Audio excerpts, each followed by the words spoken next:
We have a variety of things to discuss today. Nazem Kadri might be appealing his 8-game suspension. We have some player fines from the last couple of games in the playoffs. We also have some coaching carousel updates with some potential more movement we might see. We also have some trade rumors looking at teams like the Avalanche, the Canucks, the Senators. We have all that and more coming up next.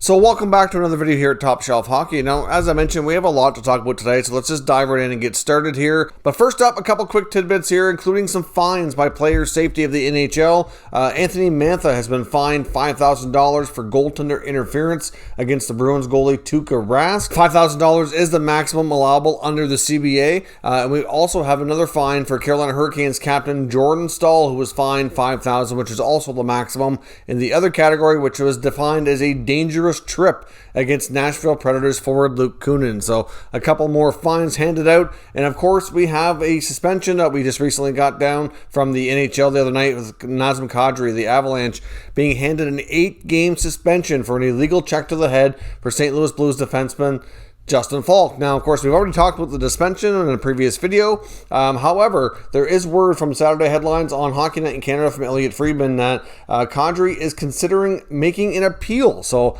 how that works with the CBA is he can appeal directly to Commissioner Gary Bettman. And of course, from there, if he's not happy with Bettman's ruling, he can then go to a third-party arbitrator. So we've seen some suspensions in the past be adjusted, like the 20-game ban to Tom Wilson back a while back here. So I mean, that 20 games got reduced down to 14. So it is quite possible that Kadri might go through this. I mean, really at this point, he's got nothing to lose. Clearly, if you look at all the other decisions from Player Safety recently, I think it's fair to say that really I've been talking about it all year and beyond for the last number of years, that I just feel there's a lot of inconsistencies. But obviously Kadri might do this to try to get the ban reduced, which would obviously make sense if he could. As much as I don't have an issue with it, given his past experiences in history, if you look at some of the other stuff we've seen lately, 8 games could seem excessive, but everybody's situation is completely different. So we'll see what happens in that regard. But speaking of which, I mean, the NHL and Player Safety, of course, have seen all the comments and all the, I guess you could say, a little bit of a backlash on the inconsistency that we've been talking about, and the fact that Kadri got 8 games, but theoretically under their repeat offender rule, technically doesn't apply to him because it's based on your history of the last 18 months. But they did want to point something out, and they did have a post on their social media channels and their Twitter feed with a link to the NHL.com website where it fully explains the Player Safety handbook here, and it goes over what a repeat offender is, and I'll put it up on the screen here just to clarify with everybody, just so there's no confusion. So basically it says that you are considered a repeat offender for 18 months, but the main thing that's there to do is to determine how much salary you are forfeiting. So clearly, if your repeat offender status comes into play on a suspendable action, then obviously you do lose more money than you normally would. However, it does go on to say here at the end that your past history, regardless of timing, can still impact their decision. So obviously, your whole kind of history with dealing with Player Safety and your suspensions can certainly impact your outcome of any potential plays, regardless of how long it's been. So the 18 months really is more from a financial standpoint more than anything else.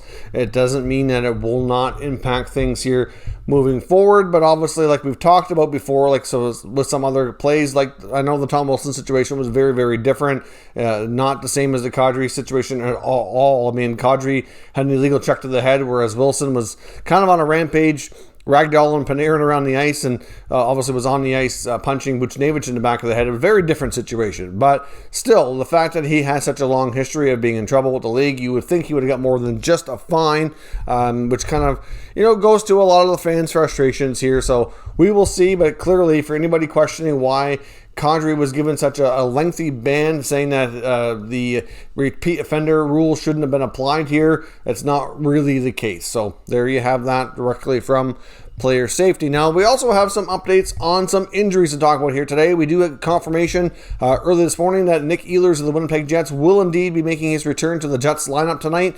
He himself spoke to the media after practice and has confirmed he is back. He is in this evening. So the Jets, who have a 2-0 lead against the Edmonton Oilers in their series here already, will go on to try to take a 3-0 lead if they can tonight. And will certainly get an infusion of offense from one of their top players and one of their top goal scorers here from the regular season. So Ehlers is officially back, and we don't have full word yet on a couple of Tampa players who were injured against the Panthers. I know referees have been getting criticized a lot by NHL head coaches, including John Cooper, Rod Brindamore, Dominic Ducharme, and it's funny that we haven't seen any coaches fined yet because they've been pretty outspoken against them. But in the last game in Tampa versus Florida, things certainly started getting a little hasty at the end and getting kind of nasty, some message sending. We saw Mikhail Sergachev and Nikita Kucherov both go down with injuries, and I know John Cooper was not thrilled with how things were handled out there by the officials, so we're not quite sure if they will be back. Neither injury at this point is believed to be serious, so if they do miss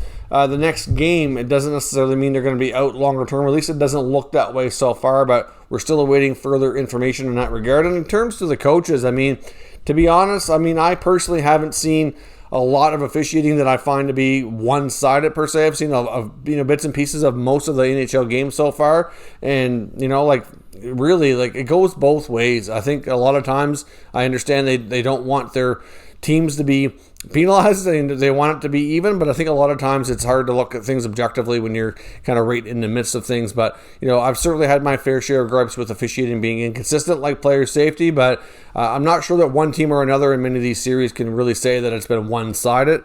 So that's just my take on that, but we will see. I know if a lot of fans have a hard time looking at that objectively when your team's getting penalties, you feel like the referees are out to get you, but I really don't think that's the case at all. Now, on to some head coaching carousel rumors that we could see here coming up. Now, obviously, there's many teams out there looking at a variety of NHL coaches. We do have word that Rick Tocchet, who was, of course, formerly head coach of the Arizona Coyotes, has indeed not only going to be contacted and interviewing with the New York Rangers, but he will be talking to the Seattle Kraken. He may have already, but he is going to be considered by the Kraken here as well. Rick Tocchet is certainly getting his fair share of interest, and we will see where things go. But both those teams are going to be talking to a variety of candidates, so we'll have to wait and see here. But another interesting tidbit on coaching that I thought was rather interesting here from Larry Burks of the New York Post. He has made information to suggest here that Joel Quenneville, currently head coach of the Florida Panthers, might be eyeing the head coaching job with the Seattle Kraken. Now, that would be an interesting move, considering the fact that Joel Quenneville has only been in Florida for 2 years. This is only his second season that's going to be wrapping up here soon. And it's believed that he signed a 5-year, $30 million contract with the Panthers. So he's making big money at $6 million a year. So obviously we know the Seattle Kraken obviously have deep pockets. Their main two investors and owners have a lot of money, and they've poured a lot of money into this franchise already between the franchise fee and getting the arena going and everything of that nature. Hard to say if they're going to want that much money on an experienced head coach or not right off the get-go.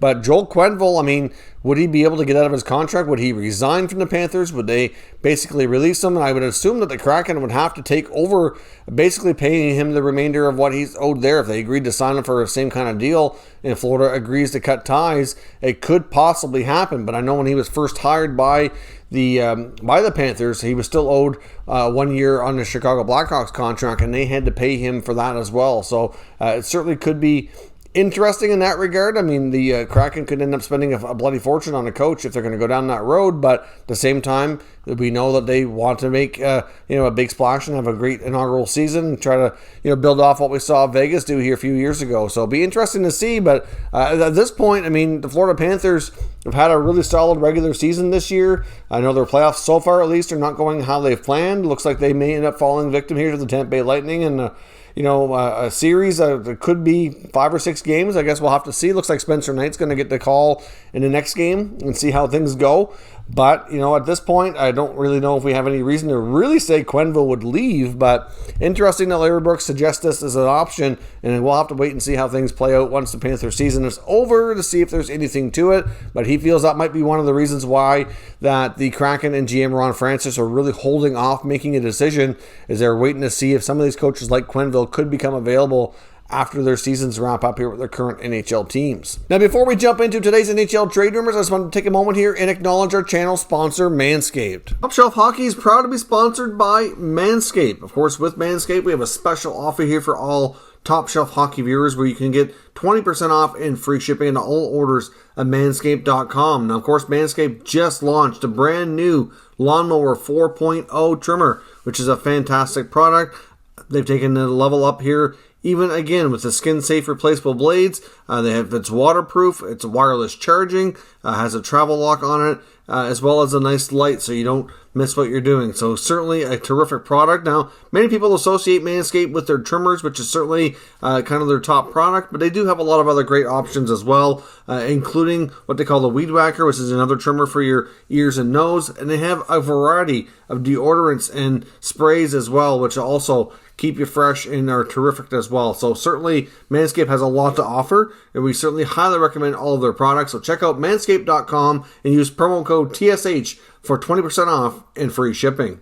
So thanks for watching our sponsored video there. Obviously, that's much appreciated. They've been a big part of our channel here for the past couple of months. We certainly appreciate all their support. Now on to today's trade rumors. We do have a trade rumor that we can debunk here. Of course, the other day, we talked about some Canucks rumors, and even though I do think a fair bit of what we talked about in that Canucks video could actually have some merit to it and could come true, the part about JT Miller appears to be false. Now, of course, when I talked in that video, the information coming from Elliot Friedman had said that he believed that a few Canuck players will want out because they were very displeased with how things went down the stretch with a variety of things when it comes to the schedule and how the COVID stuff was handled. And there's just a lot of stuff going on, direction of the team, etc. And he thought that those players could be Miller and Nate Schmidt. Now, of course, at this point, I mentioned in that video that they were not confirmed 100%. He really couldn't say with certainty that those players were requesting a trade, but there was some belief out there that they very well could be. But according to Friedman now, he has comments from Miller's agent, who provided a quote directly from Miller himself saying that he does not want to trade from Vancouver. He's happy to stay, happy with the direction of the team, and wants to remain there. So even though I do expect many changes within the Canucks organization between personnel within the management team possibly, as well as on the ice roster, I don't expect Miller to be one of the players that leaves town. We did talk about some buyouts, which I believe is a real possibility, including guys like Louis Eriksson, Jay Beagle, even Jake Virtanen, and of course, depending on how those legal issues are going and what parameters they have. And I do think that they'll even explore a contract termination on Virtanen if they have anything suggesting that he is indeed guilty with these accusations. I'm not sure how they'll go about that, but I don't expect Virtanen to be back with Vancouver next year. I think a fresh start and a change of scenery probably would do him especially good at this point after everything that's been brought up here in the last couple of months. However, the Canucks are definitely going to be making changes, there's no doubt. As far as Nate Schmidt goes, we haven't heard any more about that particular rumor, so we'll see if he indeed does want out or if he's content to remain a member of the organization. Now, another trade rumor I want to talk about here as well is already the word coming out that a guy like Nazem Kadri, after the suspension, could become trade bait for the Avalanche in the offseason. And you know what? It's something I think could have been brought up anyhow for a variety of reasons. But obviously, like the Maple Leafs, when he was there, they're going to be quite frustrated with this after losing a key player for an extended time. Obviously, they're could have a good chance here to go on and continue winning. They might not fall to the same fate that the Leafs did. And like I said, I felt his role with the Leafs was a little bigger, more important than what he plays with the Avalanche. So clearly, it might not have quite the impact, but still, it's very disappointing from a club to have a guy like that who's, a big part of your team do something kind of dumb and get himself out of the lineup for an extended period of time.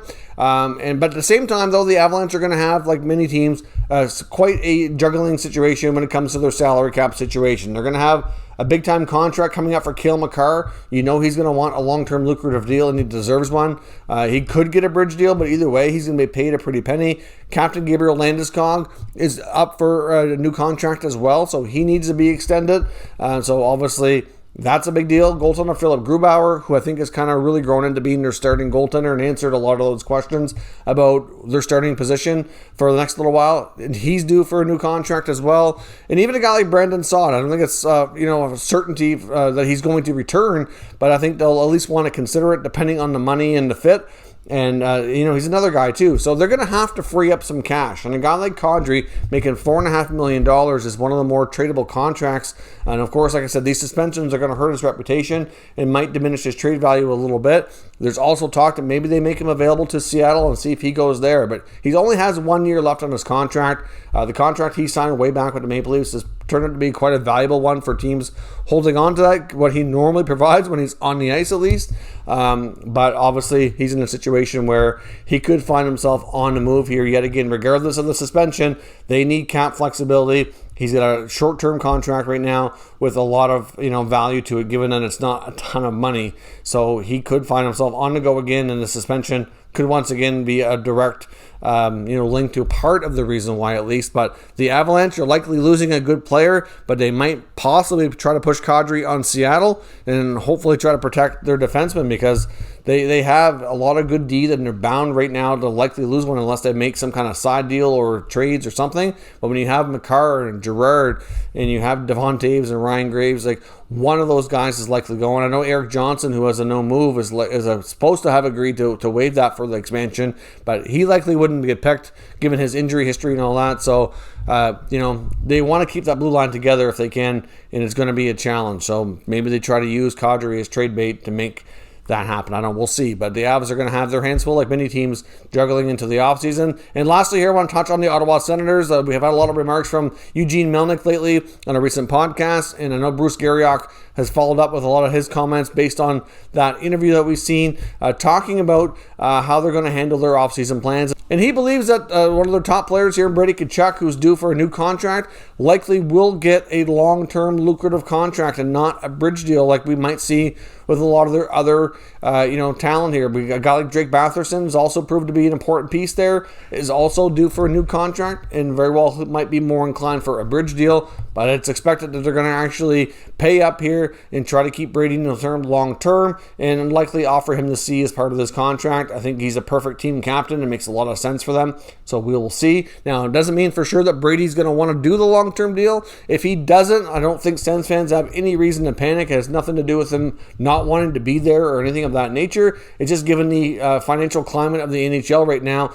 a lot of younger players who have that new contract coming up might want to do shorter term deals so that they have more of a chance to make more money in a couple of years' time when league revenues and everything kind of starts to hopefully get back to normal, and salaries might start to finally go up here a little bit more. So we'll see what happens, but the Sens are certainly expected to make an offer to try to get him signed long term. And Melnyk also made comments feeling that the Sens as a team need to have another top 6 center as well as a top 4 defenseman. So we'll see what else they do for trades. But personally, if they're going to bring in these types of guys, I'm not really sure that they need to do too much on the defensive side. I'd agree. As far as a top 6 center, I'm not so sure they need that. But those are the kind of moves that, according to the owner, that you can expect them to be looking into this offseason. So let me know your thoughts on that down in the comments, and we'll discuss further. If you're new to the channel, make sure you subscribe and stick around. We'll keep you up to date with all the latest news from around all 32 NHL teams. Thank you for watching, and I'll catch you next time.